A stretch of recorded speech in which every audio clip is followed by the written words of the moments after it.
Bom dia, meus irmãos. Bom dia, meus irmãos. A graça e a paz do nosso Senhor e Salvador Jesus Cristo. Como é bom estarmos aqui, mais um domingo, mais um dia do Senhor, onde juntos vamos aprender mais da palavra do nosso Deus. Para você que ou está nos visitando, ou não esteve na semana passada, nós estamos iniciando, ou melhor, nós já iniciamos um estudo do livro O Evangelho na Vida, do pastor Tim Keller. E são 8 aulas e vai culminar até o domingo anterior ao feriado do Carnaval. Então são 8 aulas que nós vamos ter no nosso curso de verão. Eu havia anteriormente falado com os irmãos que ia trazer o livro, mas eu só consegui desmontar minhas caixas lá no gabinete. Eu não consegui arrumar todos ainda, e ainda não achei na primeira vista, mas se Deus permitir, eu acho que pelo menos nos próximos domingos ele vai aparecer aqui, se eu não tiver perdido nessas mudanças. Meus irmãos, antes de nós propriamente iniciarmos, eu peço a atenção dos irmãos em toda a aula, isso é óbvio, mas principalmente porque alguns textos podem ser que nós já conheçamos e a gente tinha uma ideia muito clara sobre o que esse texto queria dizer, e talvez hoje você possa entender ele de uma forma diferente. Então esteja atento e não se surpreenda se talvez assim, mas eu sempre imaginei que esse texto falava dessa coisa e está falando de uma coisa completamente diferente. Então tenha isso no seu coração aberto para que a gente possa meditar na palavra do nosso Deus. Vamos abrir nossas Bíblias no Evangelho de Lucas, no capítulo número 18, do verso número 9 até o verso número 14. Evangelho de Lucas, capítulo 18, do verso 9 até o verso de número 14.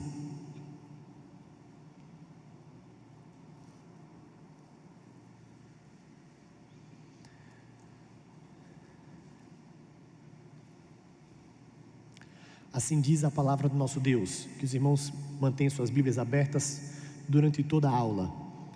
Propôs também esta parábola a alguns que confiavam em si mesmos, por se considerarem justos e desprezavam os outros.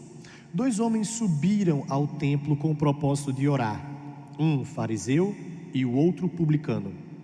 O fariseu, posto em pé, orava de si para si mesmo desta forma.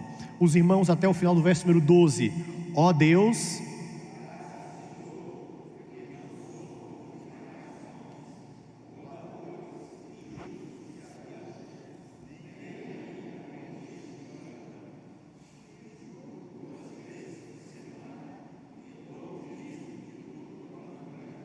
o publicano, estando em pé, longe, não ousava nem ainda levantar os olhos ao céu, mas batia no peito dizendo, os irmãos, até o final do verso 13,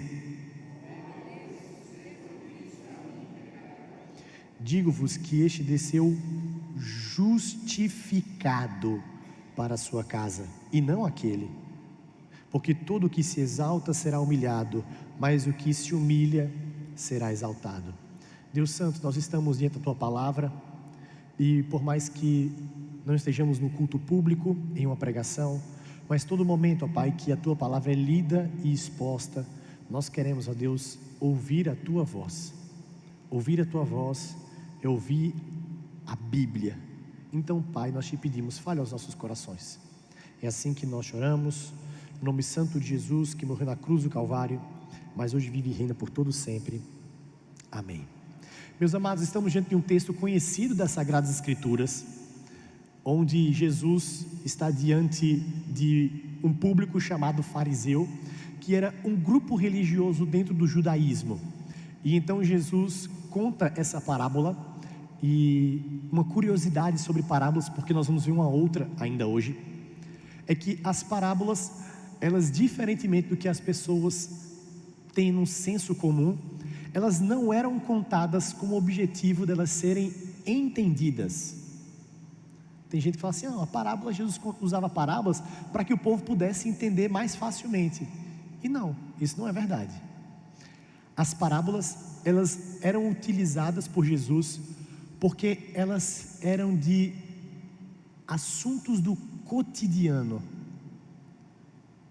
Eram contadas porque eles poderiam achar que estavam entendendo o que estava sendo dito, mas eles não compreendiam. Não é à toa que várias vezes nós temos registros das Sagradas Escrituras dos próprios discípulos chamando Jesus à parte, falando assim: Senhor, explica essa parábola. E então, algumas vezes também Jesus vai falar assim: é para que, tendo ouvido, não compreendam. Então as parábolas de Jesus, sim, eram de assuntos do cotidiano, eram de assuntos que as pessoas entendiam, mas o seu conteúdo, ele não era de fácil absorção, era somente aqueles a quem Jesus queria atingir, porque os fariseus, que eram um público que ouviam muitas parábolas, não conseguiam compreender, eles não conseguiam se identificar naquelas parábolas. E talvez esse seja o principal ponto que talvez possa causar surpresa, porque a gente sempre teve isso no imaginário: parábola era para todo mundo entender, e não era. Era de fácil entendimento, mas nem todos compreendiam, e nem todos conseguiam alcançar o conhecimento que Jesus estava querendo passar para eles. Mas essa parábola, de maneira muito tranquila, apresenta para nós dois personagens bem distintos: o fariseu, esse primeiro grupo que eu coloquei, e os publicanos. Os publicanos eram conhecidos como coletores de impostos.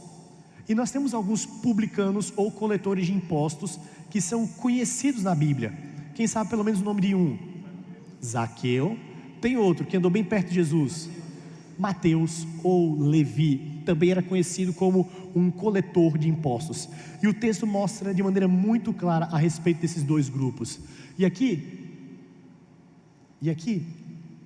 agora, nós já vamos para a nossa primeira pergunta. Observe o que é que o fariseu fala de si mesmo no versículo 11 e 12. O fariseu, ele é um hipócrita? Eu sei que já é uma pergunta que já é carregada de alguns sentidos, e a gente já tem alguns entendimentos, mas eu queria ver os irmãos. Como é que o fariseu faz a sua oração? Versículo 11 e 12. Se você for falar, você levanta a mão e pode falar.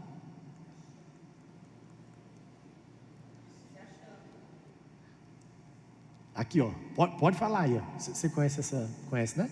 Pronto. Não, tô falando assim, pastor, que o fariseu, ele começa se achando, né? Não sou como os demais, eu sou o bonzão, tipo assim. Sim. E se a gente for destrinchar mais essa oração dele, o que é que a gente pode observar na oração dele? Tem dois movimentos importantes que acontecem nessa oração. Quem consegue identificar? Tem dois movimentos.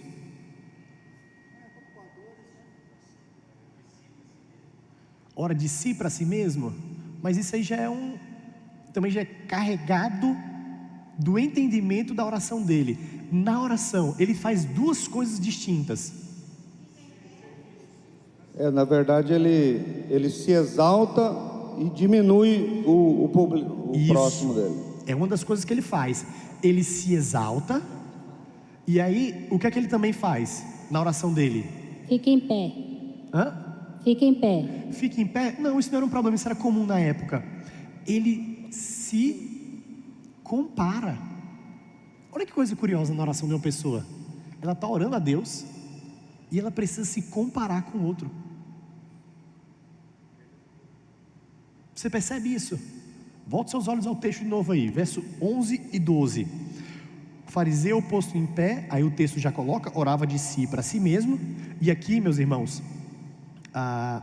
é uma forma de Jesus já explicar o coração daquele homem. E então ele fala, como é que ele fazia? Ó Deus, graças te dou, por quê? Aí ele faz o comparativo: porque eu não sou como essas pessoas.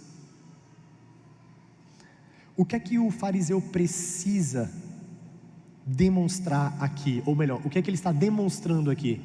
Deus, eu não sou igual a essas pessoas, eu não sou igual às outras pessoas.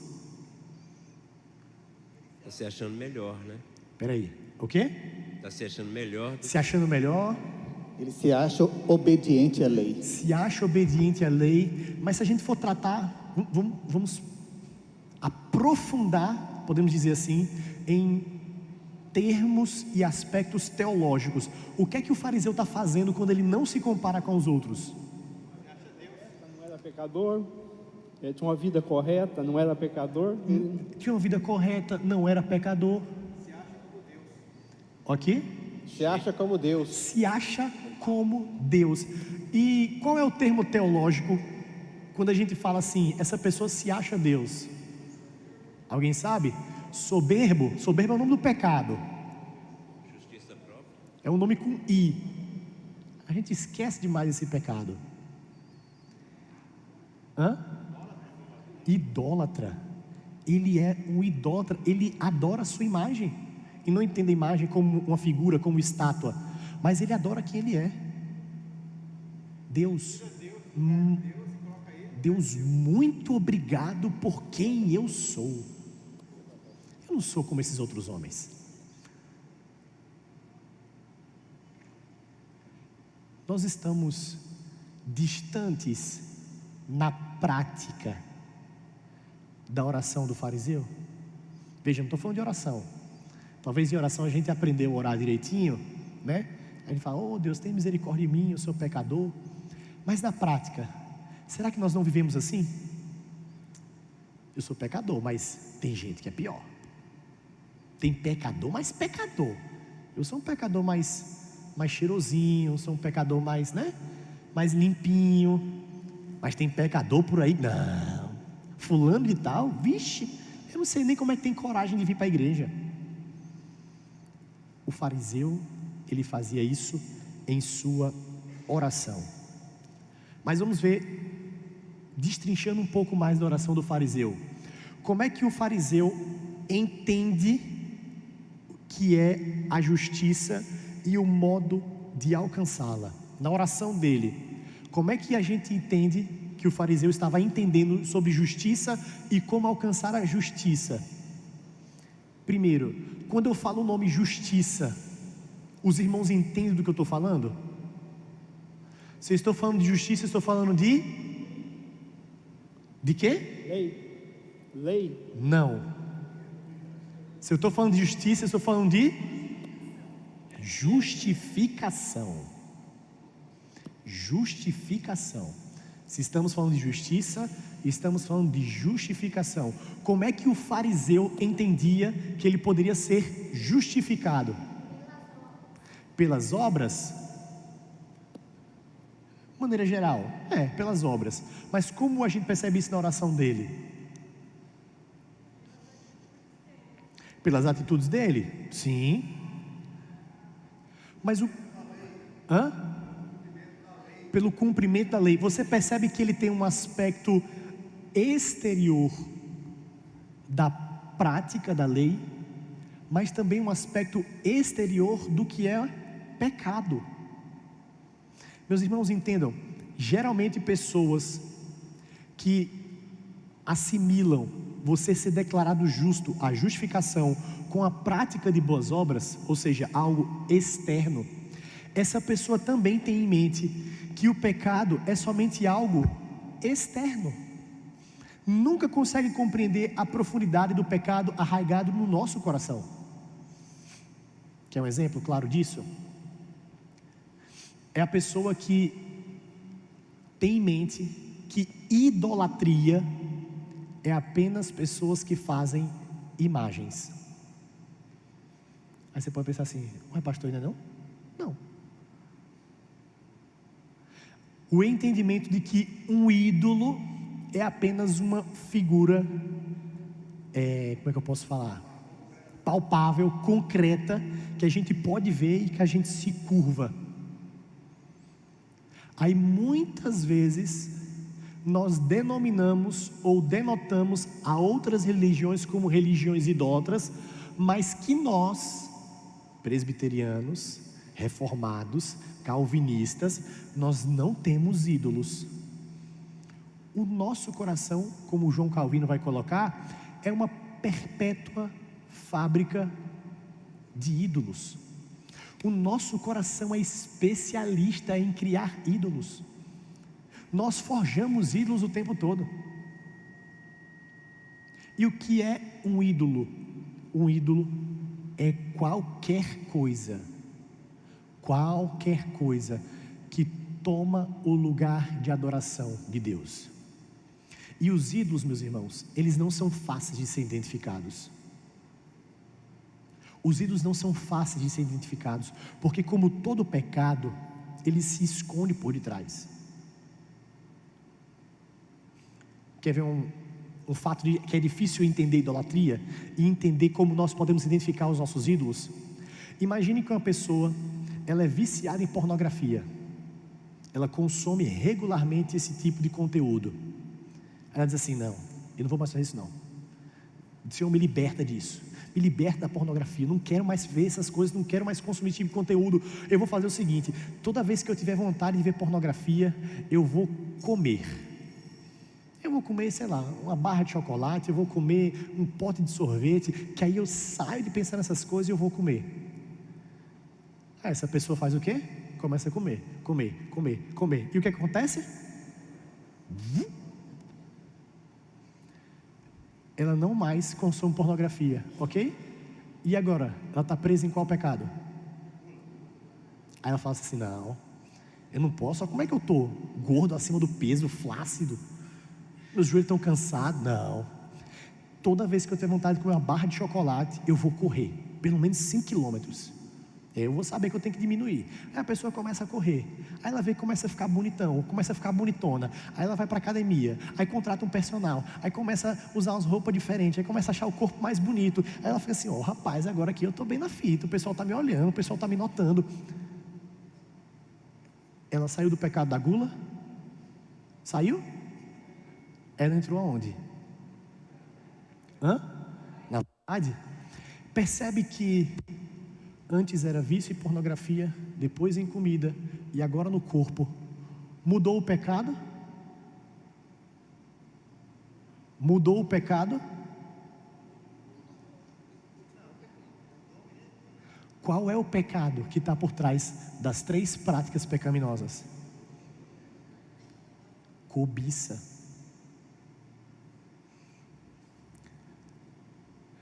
Ela deseja corpos ou prazer que não pertence a ela. Depois, ela deseja uma paz que somente Deus pode dar, mas ela cobiça através daquilo do alimento. Depois, ela cobiça um corpo, cobiça outros corpos e quer ser cobiçado ou cobiçada. Percebe que o ídolo não aparece logo de primeira? Por isso que quebrar os ídolos do coração, meus irmãos, é algo difícil, porque muitas vezes nós achamos que é só algo externo à nossa vida. Perceba como nós somos assim. Vai ter dias na nossa vida que a gente pensa assim: olha, se aquele pecado que infelizmente, e a gente precisa mudar esse nome, pecado de estimação, não tem estimação, estimação a gente tem um gato, um cachorro, um papagaio, isso é de estimação. Pecado que a gente comete o tempo todo é hábito escravizador. Hábito escravizador. Não é pecado de estimação. Estimação a gente tem um bichinho. Aí a gente pega e fica o tempo todo lutando contra aquele hábito escravizador. Se a gente não comete ele naquele dia, a gente não tem a sensação de que a gente não pecou em nada e que o nosso dia foi perfeito. Tem ou não tem essa ideia? Temos. Porque muitas vezes a nossa justiça, ela é apenas externa. Porque a gente entende o pecado muitas vezes só como algo externo e não como algo arraigado no nosso coração. A nossa principal luta, meus irmãos, é contra o nosso coração. E é isso que o fariseu não conseguia entender. Por isso que ele vai fazer a comparação. O publicano não dizima, eu dizimo. O publicano não jejua, eu jejuo 2 vezes por semana. Tem gente que não jejua 1 vez por ano, eu jejuo 2 por semana. Eu dou o dízimo de tudo quanto tenho, eu sou obediente. Mas por quê? Porque o entendimento dele do pecado era somente a prática externa, aquilo que os olhos conseguiam ver. E muitas vezes nós temos isso na nossa vida. Nós achamos que pecado é o que os outros conseguem enxergar, é o que está externalizado, e nós não conseguimos olhar para o nosso coração e perceber o quanto de mal nós produzimos no nosso coração. Então, como é que o fariseu, ele entendia a justiça e o modo de alcançá-la? Ele entendia a justiça como algo externo e o modo de alcançar pela sua vida é algo pelas obras. E é assim que nós entendemos biblicamente. É assim que nós entendemos que a prática da justiça na nossa vida, ou seja, a justificação, ela é algo externo a nós? É assim que nós entendemos? Então vamos ver aqui agora. O coletor de impostos, e aqui é uma informação importante, na verdade não diz que se vê, como em algumas traduções do versículo 13, Deus tem misericórdia de mim, um pecador. Mas no grego, no original, ele usa um artigo definido. Ele diz: Deus tem misericórdia de mim, o pecador. Com base nessa informação, o que é que nós aprendemos sobre a atitude do coletor de impostos? Esse reconhecimento de não ter um artigo indefinido sobre um pecador, mas um artigo definido, como também no português: tem misericórdia de mim, o pecador. O que é que nós entendemos agora da oração do publicano, do coletor de impostos? Vou falar, levanta a mão. Ele se sentia o mais pecador dos pecadores. Ele é o pecador. Sim. O que mais? Humildade. Humildade? Sim. O que mais? Lá atrás ali, ó.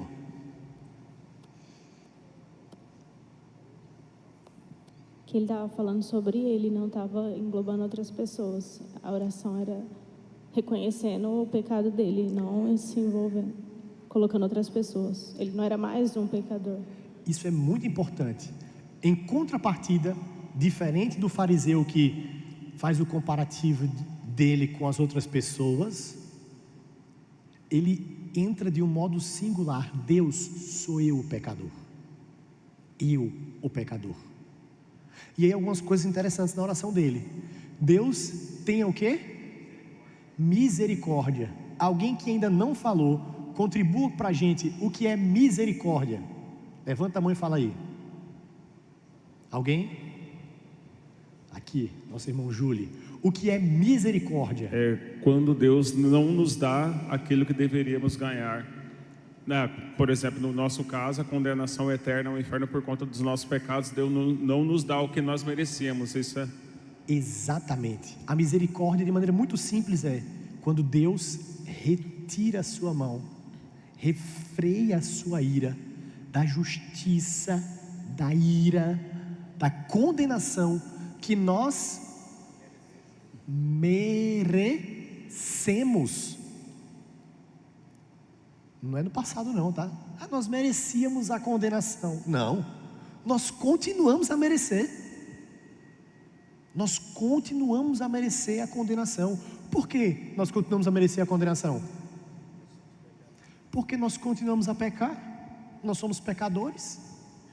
Então nós merecemos a condenação pelo que nós fazemos.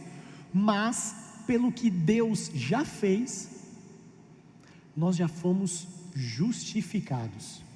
Então uma coisa que a Letícia colocou é importante isso. Ele não tem um comparativo com outras pessoas. Para ele ser salvo, os outros não precisam ser condenados. Ó Deus, tem mais gente aí na fila para mandar para o inferno, eles aí são piores, manda essa galera e me coloca aqui na fila dos bonzinhos. Não. Deus, tem misericórdia de mim, o pecador. E aqui ele reconhece uma coisa interessante, quando ele se coloca no lugar de o pecador. O que é que a gente consegue entender quando ele fala assim: tem misericórdia de mim, o pecador? Alguém consegue entender aí por detrás o que é que nós conseguimos entender, o que nós conseguimos absorver para a nossa vida? Tem misericórdia de mim, o pecador? Ele é responsável pelos próprios pecados. O que mais? Isso aí já começa a clarear. A dependência, mas foque na ideia dele reconhecer que é pecador.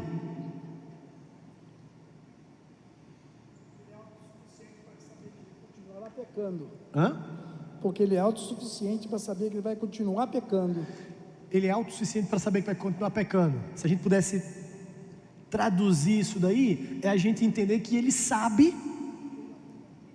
quem ele é, a natureza dele. Nós somos pecadores, e aquele homem entendia disso. Senhor, eu sou pecador, eu reconheço o meu pecado, e eu reconheço a minha natureza pecaminosa. Meus irmãos, essas falas são importantes para nós, porque o pecador, ele precisa ter a consciência de que ele não pode alcançar a justiça. Não pode. Nós, enquanto pecadores, não podemos alcançar a justiça de Deus, e muitas vezes nós vivemos assim. Quando a gente quer alcançar um favor de Deus, qual é uma das primeiras coisas que a gente começa a fazer? A gente quer alcançar alguma coisa de Deus, a gente está querendo alguma bênção. A gente geralmente fala assim, no crentez popular, eu quero aquela bênção. O que é que nós geralmente fazemos? O quê? Começa a orar mais. Deus, eu estou orando mais.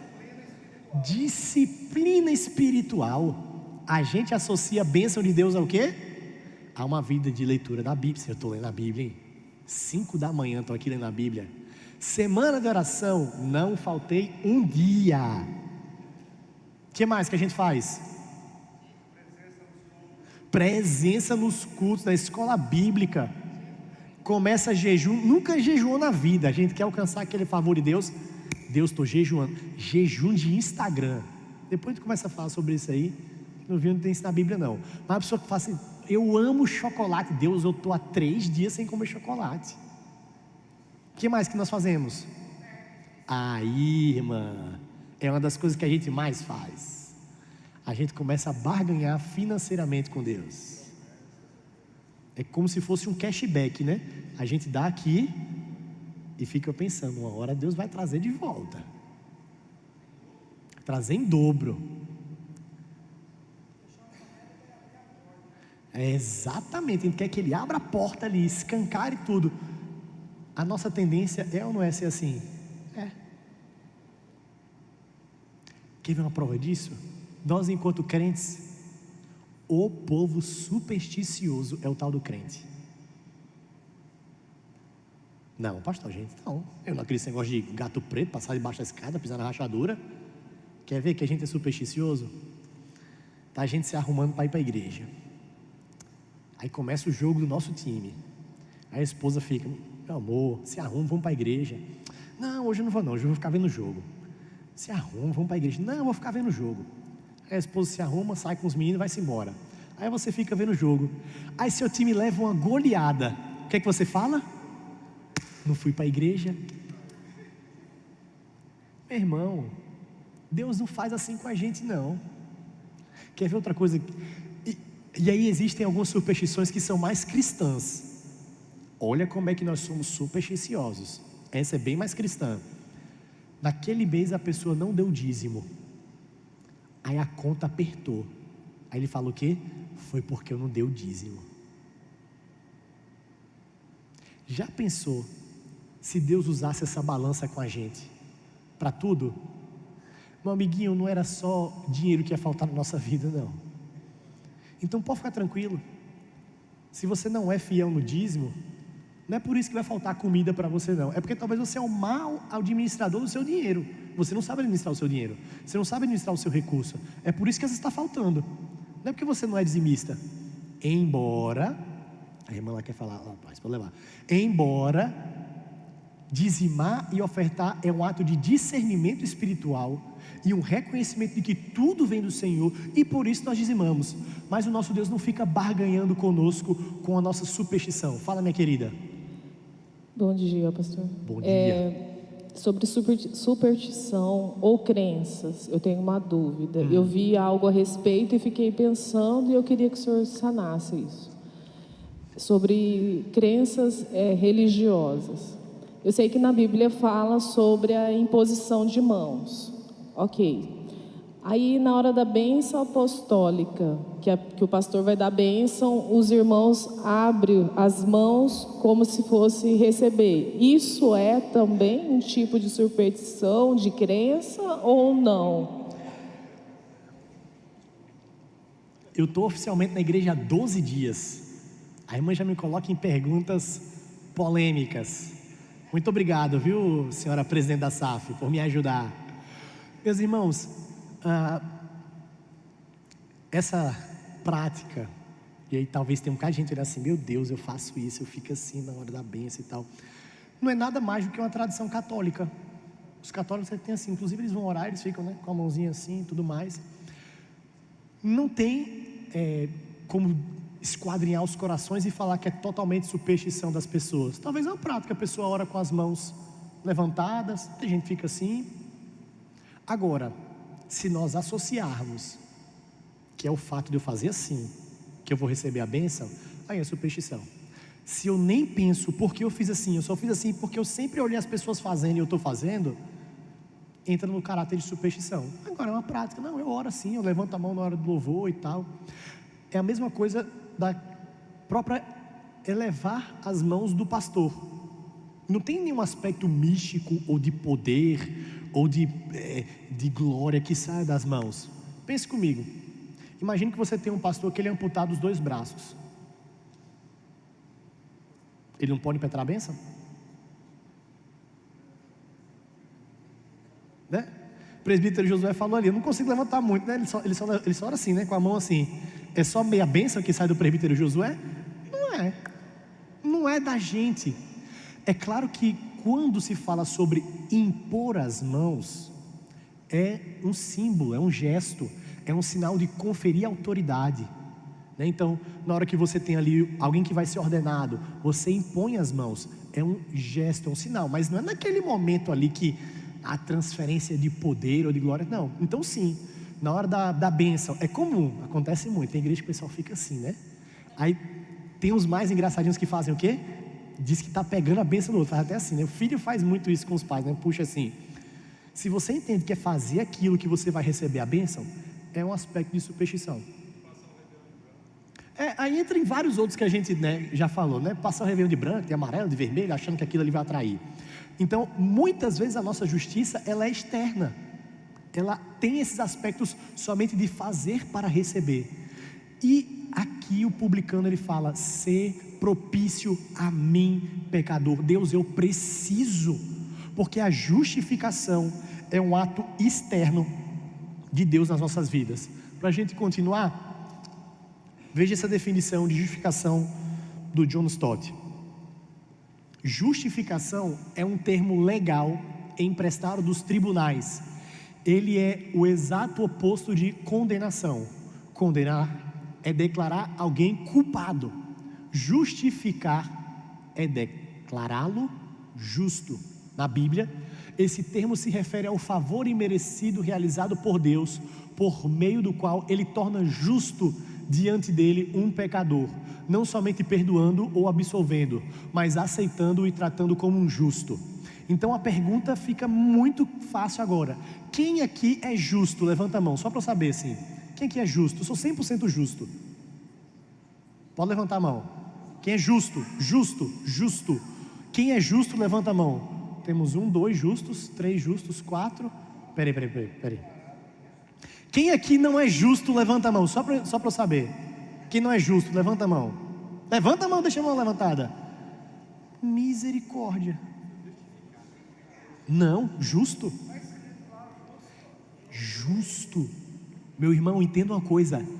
Se você for justificado, você é declarado justo. Entenda uma coisa. No céu, ali ó, para falar ali, no céu, não entra quem não é justo. No céu só entram justos. Fala lá, meu irmão.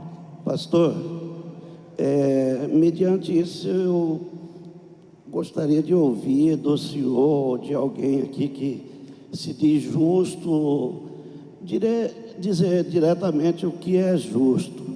Jesus foi crucificado para, através dele, pagar todos os nossos pecados. Nós continuamos pecadores. O que é justo nesse mundo nosso hoje por mais que a gente tenta seguir a palavra, manter a palavra, e nesse mundo nosso, que é qualquer, sei lá, cheio de tropeços, o que é justo realmente? Ok. Uma coisa que nós precisamos entender é a ideia de justificação sobre a condenação do pecado. Veja, justificação é o termo legal emprestado dos tribunais. Ele é o oposto de condenação. Quem são os condenados? Quem aqui foi condenado pelo pecado?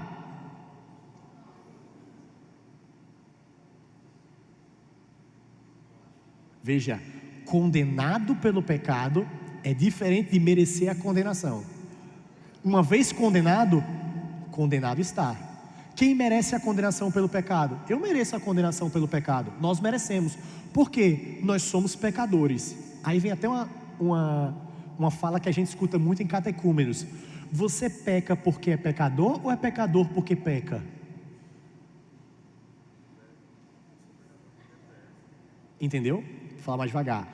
Você peca porque é pecador ou é pecador porque peca? Nós pecamos porque somos pecadores. Fala, meu querido. Pastor, não seria mais correto que nós somos pecadores justificados em vez de justo ou em vez de condenado? Nós somos pecadores. Sim. Porque estamos ainda na carne, ainda na possibilidade, probabilidade de quase 99,9% de pecar. Mas somos justificados, temos o manto da justificação.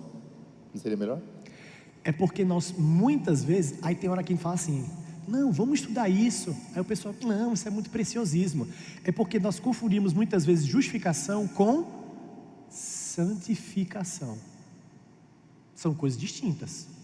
Então, por exemplo, justificação é um ato legal e pontual de Deus na nossa vida. Nós fomos declarados justos. Acabou. Se a gente morrer agora, nós estamos com o Senhor. Mesmo que o nosso processo de santificação não tenha sido completado do fato de nós não termos ou não vivermos mais sem pecado aqui na terra. Justificação, eu já sou justo, eu já sou declarado justo, não há condenação sobre mim. Entenda, justo e justificação não há condenação sobre mim. Romanos capítulo 8, versículo 1 vai dizer o quê? Nenhuma condenação há para aqueles que estão em Cristo Jesus. Nós somos declarados justos. É igual a mesma coisa. Olha aqui como é que a gente precisa compreender os termos. Quem aqui é santo? Levanta a mão. Eu sou santo. Mas quem aqui está vivendo sem pecado algum? Eu não posso levantar a mão. Mas espera aí. Como assim eu sou santo e eu ainda peco? Então nós precisamos fazer essa distinção. Quando eu falo sobre justo não tem condenação sobre mim. É um ato legal, pontual. Eu fui declarado justo, não tem mais condenação. Quando Satanás, a gente peca, uma das características de Satanás é fazer o quê? Agora não tem mais salvação para você não. Agora você já foi longe demais. Agora esse pecado Deus não perdoa não. E você fez de novo. Acontece ou não acontece isso no nosso coração? A gente começa a duvidar inclusive do quê? Da salvação. Mas nós precisamos lembrar do quê? Já fomos justificados. Um ato de Deus na nossa vida. Ponto. Agora, a santificação é diferente. A santificação é um processo. Para ficar mais claro, a justificação é um ato de Deus na nossa vida. Ele nos declara justo. A santificação não. É um processo de Deus na nossa vida, mas é um processo que nós também temos o quê? Participação. Então são coisas que nós precisamos ter sempre essa diferença. Então, sobre falar justo, eu sou justo de não ser mais condenado. Mas infelizmente pode ser que mesmo sendo justo de não ser mais condenado, eu pratique a injustiça, eu continue a pecar.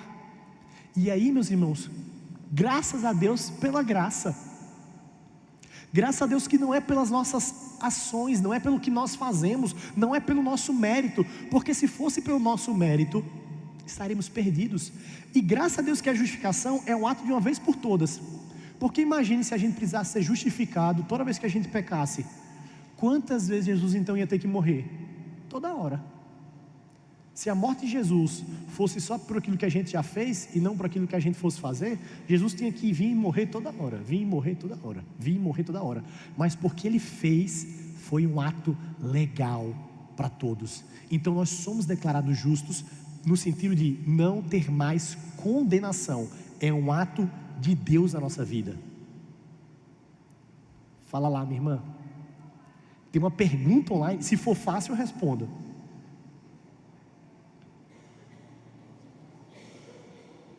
Enquanto vai lá o microfone, já vão abrindo em Lucas 15, 11 a 32. Lucas 15, 11 a 32. Lê a pergunta online aí. É da Cirlan Lima. Ela disse: como assim? Eu aceitei Jesus e fui batizado, então sou justificado.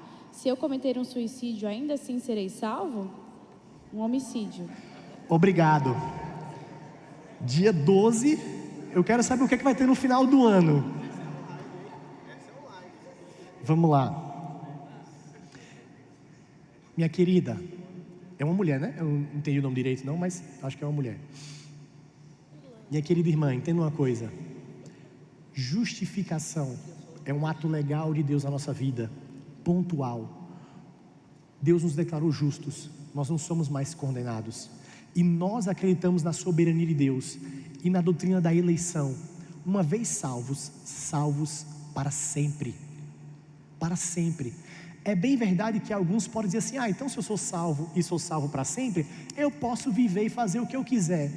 Veja, isso não é a atitude de um coração de quem foi regenerado, porque quem foi regenerado por Deus, ele vai querer viver para o Senhor, amar o Senhor, seguir a lei do Senhor. Lá em João vai falar assim: aquele que tem os meus mandamentos e os guarda, esse é o que me ama. Tire esse pecado que você colocou agora sobre o suicídio. Coloque qualquer outro. Imagine que a pessoa estava cometendo adultério, na cama com a outra pessoa, ela sofre um infarto e morre. Ela vai para o céu ou para o inferno? Se for um eleito de Deus, vai para o céu. Mas pastor, estava pecando no último momento da vida. Sendo um eleito de Deus, vai para o céu.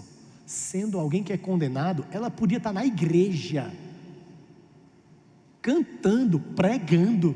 Não sendo um eleito de Deus, está condenado. Porque não é a nossa atitude externa, mas é a obra que Deus fez na nossa vida. E aí, para finalizar, talvez para isso deixar mais claro, nós nunca vamos estar, como a gente popularmente coloca, quites com Deus. Nunca vai chegar um momento em que a gente vai estar assim: não, eu já confessei todos os meus pecados, está tudo aqui, pareadozinho aqui, se eu morrer agora, está tranquilo. Nunca, meus irmãos, nós vamos estar quites com Deus.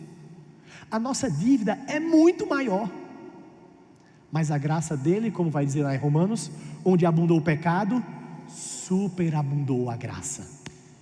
Então, em sendo um eleito, não importa as condições da sua morte, mas ele tirou a sua vida de uma forma consciente. Em sendo um eleito, não importam as condições da sua morte. Fala, meu querido. Peraí. Suicídio, a pessoa escreveu homicídio. Homicídio. E já fui para o mais exagerado. Que seja homicídio, suicídio. Você estava ali, né, no bang bang ali, trocando tiro, aí você matou a pessoa e morreu. Não importa. Em sendo eleito, talvez as pessoas não saibam a condição. Você já ouviu falar de um homem chamado Zwinglio, conhecido como a estrela d'alva da Reforma? Alguém sabe como é que Zwinglio morreu? Como é que Zwinglio morreu? Ele estava empunhando 2 espadas, ele estava batalhando. Então, não são as condições da nossa morte que vão determinar a nossa vida. Se fosse assim, a gente poderia realmente viver como quiser, aí no leito de morte, não, agora eu vou consertar minha vida. Não é assim. É pela graça de Deus, é um ato de Deus nas nossas vidas. E nós nunca estaremos por nós mesmos quites com Deus. Fala aqui, meu querido. Em Isaías diz que diante de Deus, os nossos atos de justiça são como trapos de imundícia. Eu gosto demais desse texto. Esse texto vai falar que os nossos melhores atos de justiça são como trapo de imundícia. Sabe o que é o trapo de imundícia? Era o pano que era utilizado para as mulheres no período em que elas estavam no período menstrual. Aí sabe o que é que Isaías está falando? Sabe aquele dia que você acordou cedo, você nem comeu, já fez seu devocional em jejum, nem comeu ainda, saiu, fez exercício físico, malhou lá, tal, voltou, fez aquele café da manhã fit, levou o café da manhã para a esposa e para os filhos na cama, aí você saiu para trabalhar, chegou cedo, deu bom dia ao chefe, evangelizou, voltou para casa, aí depois você aproveitou, foi na igreja, ajudou o pessoal na igreja, voltou de novo para o trabalho, aí de noite foi para a igreja de novo, evangelizou, entregou sopa na rua, voltou para casa, cuidou da esposa e dos filhos. Aí sabe aquele dia que você volta, deita assim e fala assim: hoje foi um dia bom. Sabe o que o texto vai falar? Trapo de imundícia. Sabe esse dia que a gente acha que agora eu fui o crente? Isaías fala: trapo de imundícia. Fala, meu querido. Pastor, com relação a essa questão do pecado, acredito que uma das grandes dificuldades é as pessoas ligam muito o pecado à prática, né? Ah, fiz isso, pequei. Mas com relação à justificação, o que a gente esquece é a imputação da culpa de Adão, né?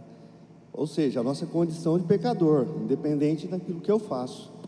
Então acredito que esses questionamentos têm muito a ver com essa falta dessa compreensão da imputação da culpa. Exatamente, a culpa de Adão, porque Adão transgrediu a lei, foi imputada a todos os homens. E aí Romanos vai falar o quê? O primeiro Adão fez isso, mas o segundo Adão, a saber, Jesus Cristo, por causa dele foi imputada a justiça. Por meio de um só homem entrou o pecado, e por causa do pecado a morte. E também por meio de um só homem a justiça foi imputada. Só para a gente correr, segura um pouquinho que vai... Agora que o negócio vai ficar mais difícil, que é um texto que a gente geralmente conhece, mas talvez temos muita dificuldade em interpretar. Lucas capítulo 15, do verso 11 ao 32. É um texto longo. O nosso som aqui está um pouco difícil às vezes, então fique com a sua Bíblia aberta e atenta à leitura do que nós vamos fazer. Lucas capítulo 15, do verso 11 ao verso 32. Continuou: certo homem tinha 2 filhos. O mais moço deles disse ao pai: Pai, dai-me a parte dos bens que me cabe. E ele repartiu os haveres. Passados não muitos dias, o filho mais moço, ajuntando tudo que era seu, partiu para uma terra distante e lá dissipou todos os seus bens, vivendo dissolutamente. Depois de ter consumido tudo, sobreveio àquele país uma grande fome, e ele começou a passar necessidade. Então ele foi e se agregou a um dos cidadãos daquela terra, e este o mandou para os seus campos a guardar porcos. Ali desejava ele fartar-se das alfarrobas que os porcos comiam, mas ninguém lhe dava nada. Então, caindo em si, disse: quantos trabalhadores de meu pai têm pão com fartura e eu aqui morro de fome? Levantar-me-ei e irei ter com meu pai e lhe direi: Pai, pequei contra o céu e diante de ti, já não sou digno de ser chamado teu filho, trata-me como um dos teus trabalhadores. E levantando-se, foi para o seu pai.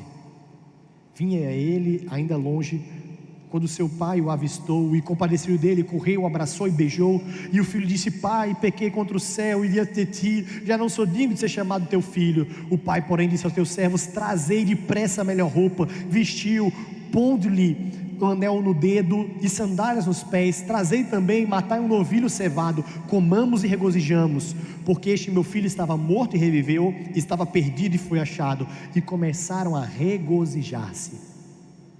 Ora, o filho mais velho estivera no campo, e quando voltava, ao aproximar-se da casa, ouviu a música e as danças. Chamou um dos criados e perguntou-lhe o que era aquilo. E ele informou: veio teu irmão, e teu pai mandou matar um novilho cevado, porque o recuperou com saúde. Ele se indignou e não queria entrar. Saindo, porém, o pai procurava conciliá-lo. Mas ele respondeu ao seu pai: há tantos anos que te sirvo sem jamais transgredir uma ordem tua, e nunca me deste um cabrito sequer para alegrar-me com os meus amigos. Vindo, porém, esse teu filho, que desperdiçou os teus bens com meretrizes, tu mandaste matar para ele um novilho cevado? Então lhe respondeu o pai: meu filho, tu sempre estás comigo, tudo que é meu é teu.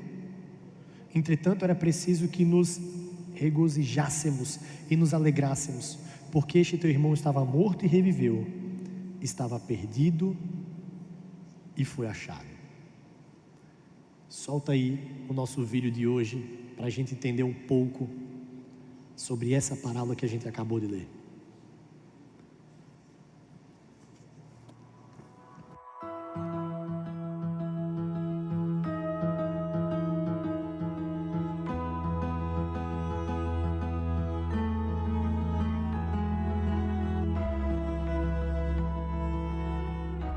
There are three ways to live. First, there's looking to God for your salvation. Secondly, there's an irreligious way to be your own Savior. And then there's a religious way to be your own Savior.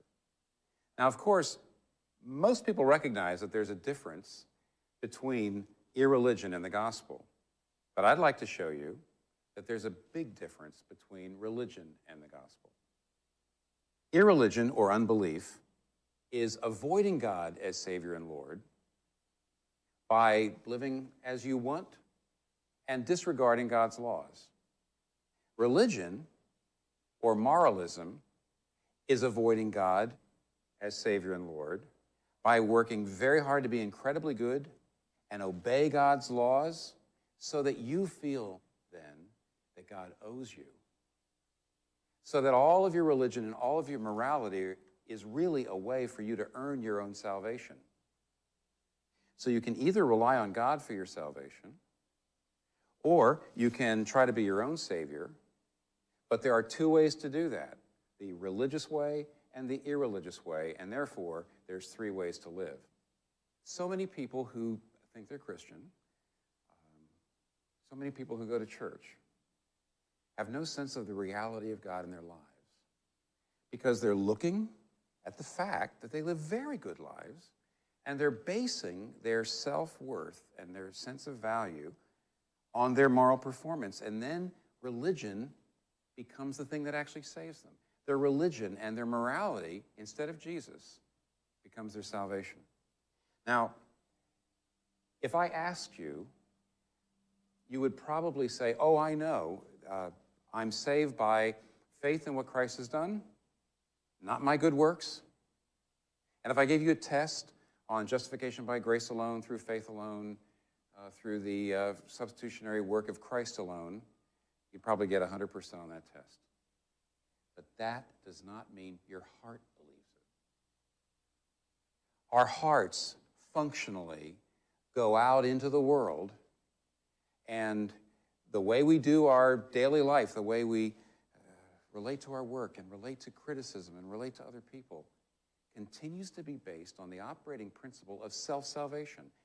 At the deepest level, our hearts say, if I'm good enough, if I'm kind enough, if I reach my standards and live up to them, then, and only then, am I valuable and significant.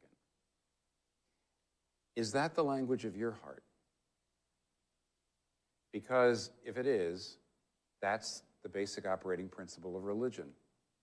Religion is, I obey, therefore I am accepted by God. Of course, the basic operating principle of irreligion is, I don't really have to obey anyone but myself.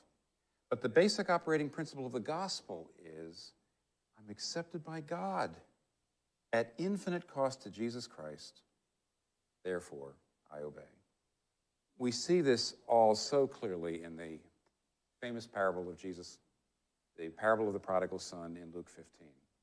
The parable is misnamed, really. Jesus himself says that this is a story about a father with two sons.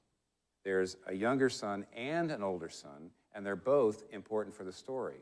The story starts with the younger son rejecting the father and then taking all of his inheritance and going off into a far country and squandering it on licentious and immoral living.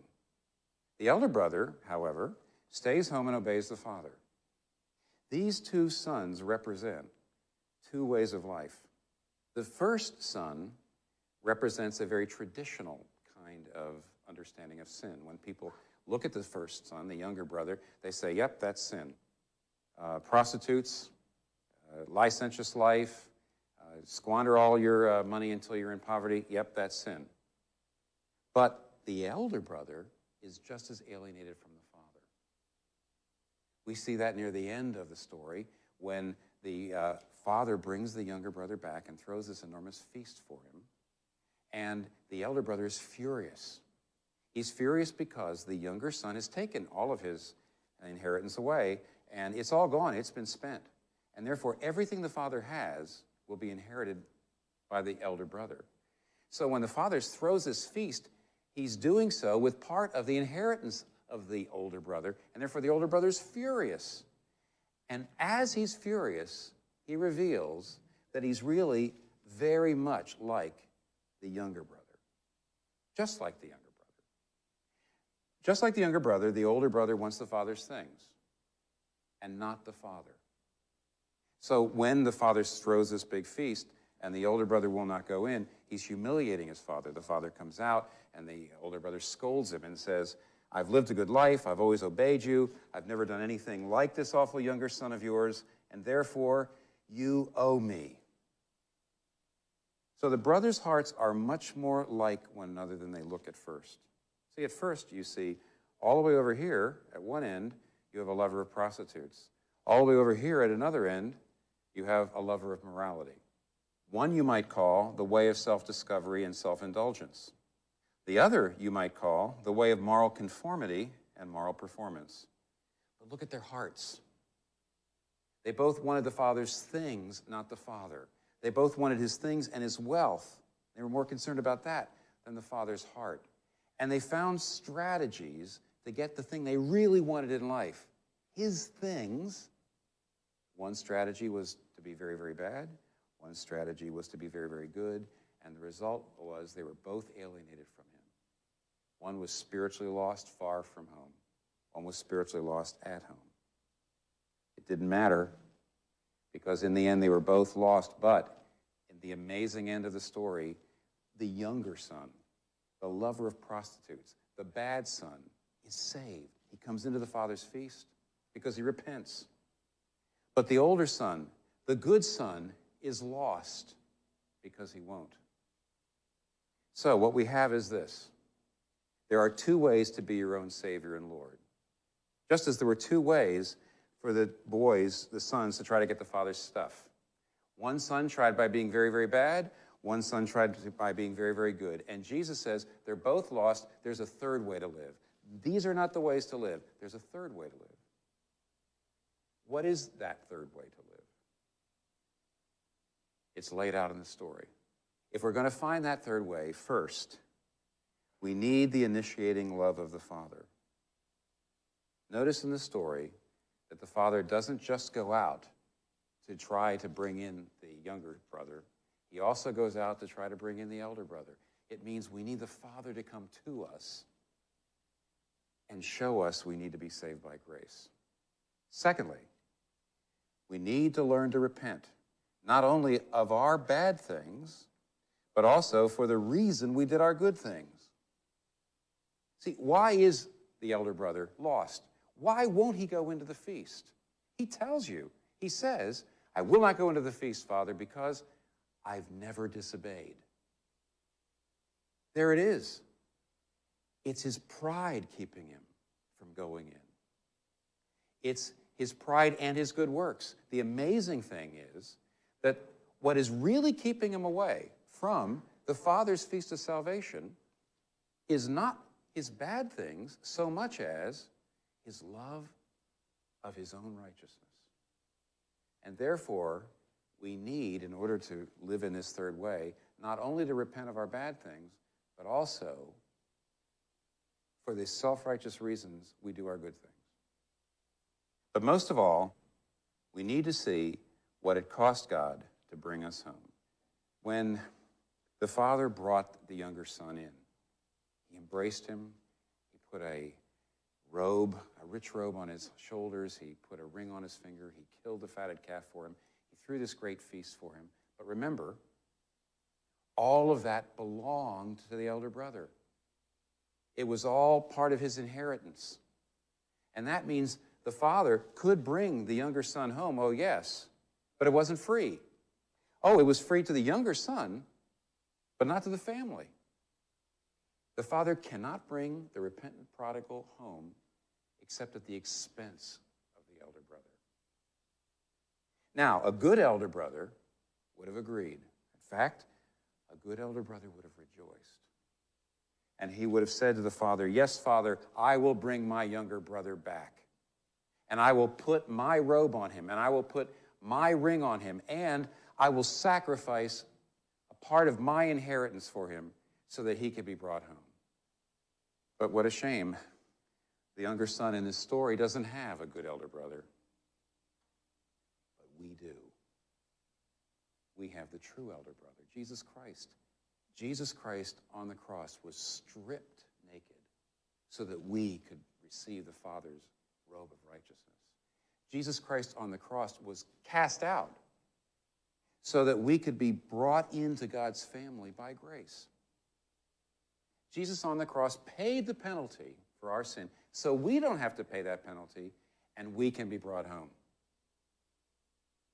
That's what it cost to bring us home. And we will not ever stop being either younger brothers or elder brothers in our hearts until we are moved to the depths by what it cost our true elder brother, Jesus Christ, to bring us home. So the gospel is not religion or irreligion.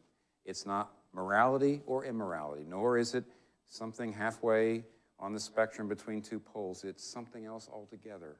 It's a third way. Are you a younger brother? Are you an elder brother? Or are you being transformed by the gospel into the image of our true elder brother, Jesus Christ?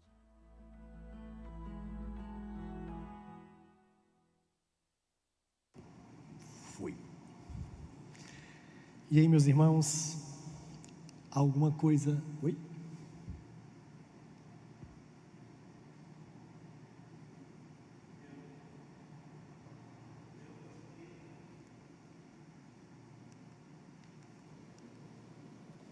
E aí, alguma coisa nova? Ali, nosso irmão.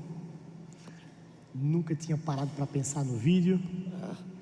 Eu prestei bem atenção nesse vídeo aí, o quanto ele chama atenção por motivo da ação do irmão mais velho.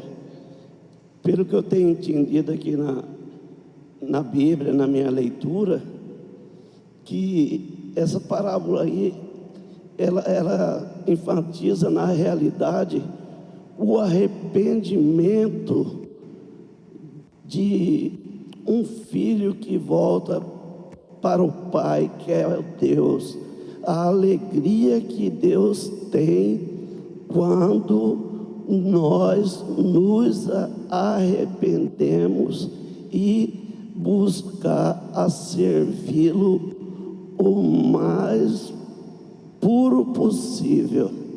Essa festa que o Pai fez, certo, pastor? Mais alguém teve algo novo assim que... Mas eu nunca tinha pensado dessa forma. Alguém? Não? Todo mundo já tinha essa compreensão desse texto dessa forma? Hein, pastor? Aonde? Aqui. Ah, diga. Não, o outro prisma, vamos dizer assim, que eu entendi do texto, foi com que o extremo dos dois casos, muita moralidade e o pecado. Então, assim, eu não tinha visto tido essa visão nesse sentido, né? Porque às vezes quando a gente lê o texto, só imagina assim, o que errou, o mais novo que pecou, aquele que saiu, que gastou, que usufruiu dos prazeres do mundo, né?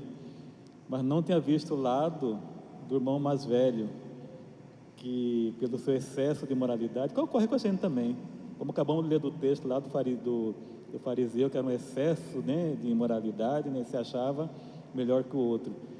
Então o mais velho se achou melhor que o outro, né, e a gente nunca tinha visto nesse sentido também. Foi interessante também essa explicação que ele... É curioso que isso começa com o título da sociedade bíblica, né? O filho pródigo, a ideia de pródigo, a ideia de gastador. Só que ele só gasta o que de fato era uma herança Mas herança é só quando a pessoa morre, né? Então, de fato, de direito, não era dele ainda. Então ele não é o gastador. Gastador é quem? O pai. O pai é que dá tudo e que vai conciliar. Mais alguém? Ali. Exatamente, a ação do pai. Como a quem estava presente o tempo todo. Inclusive, às vezes, se a gente ouviu a pregação de algum pastor mais dedicado, ele falou assim: olha, tá vendo, o pai estava ali esperando o filho mais novo, ele sai ao encontro do filho mais novo. Mas poucas vezes a gente percebe esse movimento de que o pai também sai ao encontro do filho mais velho. E o movimento é: todos estavam perdidos. Um estava perdido na imoralidade e, pasme, outro estava perdido na moralidade. Porque achava que eram os seus atos, a sua vida, a sua obediência. E todos queriam alcançar o favor do Pai. Então isso aí é bem interessante. Por isso que eu sou fascinado pelos escritos do Tim Keller. Oi? Vamos lá, mais para frente. Que emoções e atitudes o irmão mais velho demonstra e o que isso revela sobre o relacionamento dele com Deus? Entenda o relacionamento dele com Deus sobre a nossa perspectiva. Com qual dos dois irmãos é mais fácil a gente se identificar? Acho que fica mais fácil assim. Espera aí, deixa eu voltar essa pergunta aqui. Pronto. Com qual dos dois irmãos é mais fácil nós nos identificarmos? Talvez fique mais fácil assim a pergunta. Com o mais velho? Sem julgômetro. Mas percebe que é mais fácil a gente falar assim: não, eu me pareço com os mais velhos, com o mais velho, porque eu não estou ali envolvido com prostitutas, não peguei as coisas e torrei tudo, não estava no mundão. Percebe que até falar, não estou dizendo que é o caso dos irmãos, mas até falar que a gente se aproxima com o mais velho, parece que a gente está um pouco melhor do que o outro irmão. Não pode parecer isso? Mas os dois, falar lá, dona Janaína lá atrás, mas todos os dois estão perdidos, não importa com qual dos dois nós nos parecemos. No final das contas, todos os dois estavam perdidos. Fala, minha querida. Sobre se parecer com o mais velho ou com o mais novo. É que o mais novo não ocultava os pecados dele. Ele demonstrava. E o mais velho não. O mais velho, ele, querendo ou não, ocultava, né? Então, assim, não era algo perceptível. Por isso, e nós, na igreja, somos assim. Nós não vamos demonstrar o nosso pecado, nós ocultamos, né? Em alguns aspectos, sim. Nós achamos que não demonstramos o nosso pecado, mas em alguns momentos é fácil de perceber. Aqui, meu querido, na frente.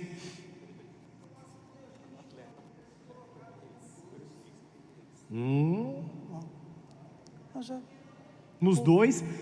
Porque a gente, o varão sempre tem a prepotência de poder ser o sucessor daquilo que o pai tem, né? Por justo dele estar se dedicando, né? O mais novo acha que tenha o apoio do mais velho também para poder usufruir. E de outra forma, todos os dois têm a vontade de conhecer o mundo exterior. Então, perfeitamente. Todos querem. A diferença é que um teve a coragem de ir e o outro tinha a intenção. E no final das contas, é a mesma coisa. E sobre o favor do pai, todos queriam usufruir aquilo que o pai podia dar, mas nenhum queria, de fato, um relacionamento com o pai. O que você acha que significa nos arrependermos, não somente das coisas ruins que fazemos, mas também do motivo de termos feito coisas boas? Essa frase é bem impactante. Aqui, ó, querido Silas, o que significa nos arrependermos não somente das coisas ruins que fazemos, mas também do motivo de termos feito coisas boas? Porque às vezes a gente acaba muito envolvido dentro de uma falsa piedade, né? E a intenção do nosso coração caminha, mesmo em obras boas, a gente caminha para coisas ruins por conta da intenção do coração. E aí, mesmo que seja algo disfarçado de graciosidade, beleza, de piedade, aquilo que era amável se torna nosso próprio demônio, se torna o nosso pecado, porque a raiz dela não é boa. E aí a gente vê a associação disso com o quê? Com a oração do fariseu. O fariseu, ele fica assim: olha, tá vendo, Senhor, esse cara está fazendo isso, ele está roubando, ele está matando. Eu não. Mas ele também quer obter o favor e não quer um relacionamento propriamente dito com o Senhor. Vai lá, tem outra pergunta do chat, rapaz, o povo está empolgado hoje. E aí, meus irmãos, só aproveitando uma deixa, hoje à noite nós vamos ter o nosso início da nossa série expositiva, com o tema Ouça o que o Espírito diz, com base nas cartas às 7 igrejas, e um dos aspectos que nós vamos ver na igreja de Éfeso é justamente a necessidade de arrependimento e do coração. Leia aí, minha querida.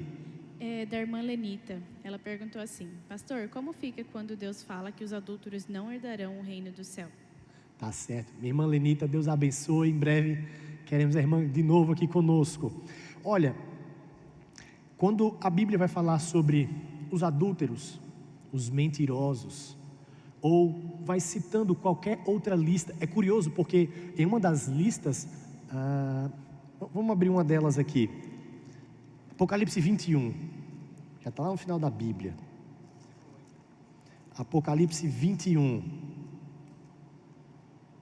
é isso mesmo, tem uma das características que eu acho interessante, Apocalipse 21 verso 8, olha o que o texto vai falar: quanto porém aos covardes, covardes, incrédulos, abomináveis, aos assassinos, aos impuros, aos feiticeiros, aos idólatras e a todos os mentirosos, a parte que lhes cabe será no lago que arde com fogo e enxofre, a saber, a segunda morte. Alguém aqui já mentiu na vida?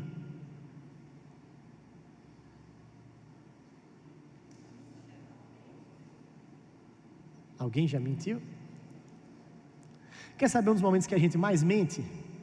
Quando a gente está cantando no culto. Quer ver uma música que a gente canta muito? Fala assim, ó: te louvarei, não importam as circunstâncias. Gente, isso é muito sério. Aí pode falar assim: não, nunca mais canto isso. Não, a gente tem que cantar. Veja bem, quando a Bíblia vai falar sobre os mentirosos, sobre os covardes, sobre os adúlteros, não está falando necessariamente daqueles que pontualmente cometeram o pecado, porque se for assim, e aí é de fato merecedor, todos nós seremos condenados ao inferno. Quando a Bíblia vai apropriar esses pecados, está falando daqueles que vivem nessa prática pecaminosa e não se arrependem, que viveram na prática da imoralidade e não se arrependem. Porque se a gente for pensar sobre quem cometeu adultério e associar isso à não salvação, vamos lá, quem não é salvo? Abraão, Isaac e Jacó, começa por aí, dos patriarcas. Outro que é famoso, Davi. Davi é o pior deles. Mulherengo, Davi no final da vida tinha uma mulher para esquentar o corpo dele. Quem mais? Salomão. Então, só de pessoas que a gente olha assim e fala: não, mas esse povo aí está no céu, e cometeram o pecado adultério por muitos anos, tá? Por muitos anos. Um outro exemplo, e a Bíblia coloca inclusive na galeria dos heróis da fé, e aí eu já vou matar 2 coelhos com a cajadada só.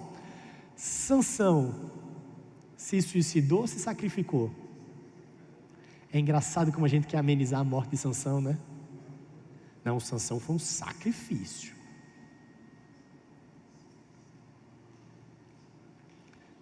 E Sansão era o quê? Mulherengo também. Não podia ver uma filisteia que ia atrás.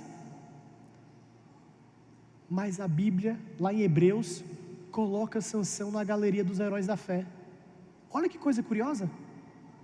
Não é pelo que nós fazemos, é um ato de Deus na nossa vida. E aí eu vi que no chat teve uma pessoa assim: então, mas se for assim, eu vou viver então uma vida desregrada. Veja, você pensando dessa forma e agindo dessa forma, está parecendo com qual dos 2 filhos? Com o mais velho. Então não vale a pena viver perto de Deus não. Se é uma vez salvo, salvo para sempre. Vai para o mundo para bagaceira mesmo, fazer o que quiser. Não. Nós que estamos aqui, nós devemos nos alegrar. E aí, para a gente caminhar para o fim, já chegou a nossa hora, meus irmãos, quer ver como é que nós muitas vezes temos um coração rebelde contra o Senhor em relação à salvação? É que nós queremos sim a graça de Deus na nossa vida, Nós queremos a graça de Deus sobre nós. Nós queremos a salvação dos perdidos. Desde que não seja aqueles políticos lá que a gente não pode nem citar o nome. A salvação de político, não. Aquele lá, aquele que na Bíblia, na igreja não pode nem falar o nome, não. Ele não pode ser salvo, não. O evangelho para ele, não. Percebe como é que nós somos? Entra na igreja no período de campanha, é só para ganhar voto de crente. Ninguém fica alegre ou com a expectativa de falar assim: Senhor, toque no coração daquelas pessoas. A gente quer selecionar quem merece a salvação ou não. No período de eleição, que vai vir, tá? Ano que vem. E a gente vai tratar disso em breve. Mas eu já ouvi absurdos de pessoas falarem assim: se no céu for para ter fulano de tal, eu prefiro não ir para o céu. Aí eu sou meio ousado, os irmãos já estão percebendo. Eu falei: não, mas com esse tipo de fala, meu irmão, pode ter certeza, você não está indo para o céu, não. Porque esse é um coração de uma pessoa que não se arrependeu, não entendeu de graça. Aí aparece lá, sofre uma pessoa que fez um bocado de atrocidade a vida toda, aí ela vai, sofre um infarto, vai para o hospital, e no final da vida lá, uma pessoa prega o evangelho e se converte. A gente faz o que assim? Agora é bom demais, né? Pintou e bordou a vida toda, agora quer se arrepender. Isso é mentira. É quando a gente quer selecionar quem é a pessoa. Se for um parente nosso, a gente fala assim: graças a Deus, é a graça de Deus. Se foi uma pessoa que a gente julgou ser como o irmão mais novo, a gente fala assim: oportunista, foi para o céu ou não? Meus irmãos, isso é muito sério. Isso se revela sobre o nosso coração. Isso revela o quanto nós conhecemos de justiça, de graça, de misericórdia de Deus. O quanto nós nos alegramos com a salvação do ladrão na cruz. É uma obra graciosa de Deus. Ah, mas foi no leito de morte.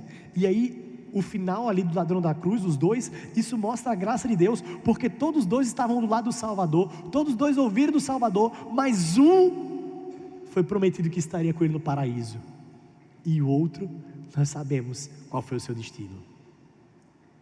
Então é só a graça de Deus. No leito de morte, do lado de Jesus, não se converte. É uma obra exclusiva de Deus, é um ato de Deus. Por isso que no nosso coração nós precisamos pedir: Deus, tem misericórdia do meu coração. Meu irmão, nosso coração é muito mau, não é pouco mal, não, é muito mau. Desconfie sempre do seu coração, desconfie sempre da sua boa intenção, desconfie sempre daquilo que você acha que é bondade sua. Tem um desconfiômetro muito alto, inclusive dos nossos atos de justiça, aquilo que a gente acha que a gente está fazendo de bom, porque nós somos maus. Mas pastor, o senhor passou um tempão falando que a gente é justo. Nós somos declarados justos, mas infelizmente, de uma forma que sim, nós não conseguimos explicar isso. Nós somos declarados justos, não há nenhuma condenação, mas o nosso coração é mau, é corrupto, é enganoso, e nós estamos vivendo em um processo de santificação. Mas se a gente fechar os nossos olhos agora, aqui nessa terra, aonde nós vamos abrir na eternidade?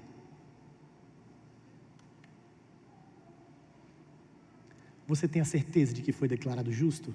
Veja, não é aquilo que, como no vídeo colocou, eu consigo explicar muito bem justificação, santificação, doutrina da eleição. É como o seu coração vive na prática. Será que nós mergulhamos nas águas do Evangelho e falamos assim: é só o Senhor Jesus, eu estou entregue a Ele, a minha vida é Ele, a salvação pertence a Ele, e é por Ele que eu vou viver. O meu coração está no Senhor. Amém? Vamos fechar nossos olhos, vamos orar mais uma vez.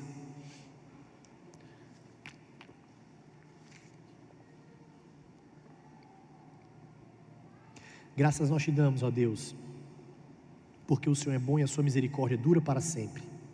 E apesar do nosso pecado, apesar de quem nós somos, o Senhor nos salvou, mediante o seu Filho que morreu na cruz do Calvário. Deus Santo, tem misericórdia de nós, perdoa os nossos pecados, purifica a nossa mente, purifica o nosso coração e nos enche, ó Deus, com a Tua verdade, com a Tua justiça.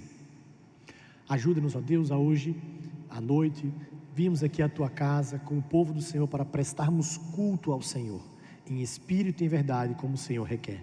É assim que nós choramos, no nome santo de Jesus, que morreu na cruz do Calvário, mas hoje vive e reina por todo sempre. Amém.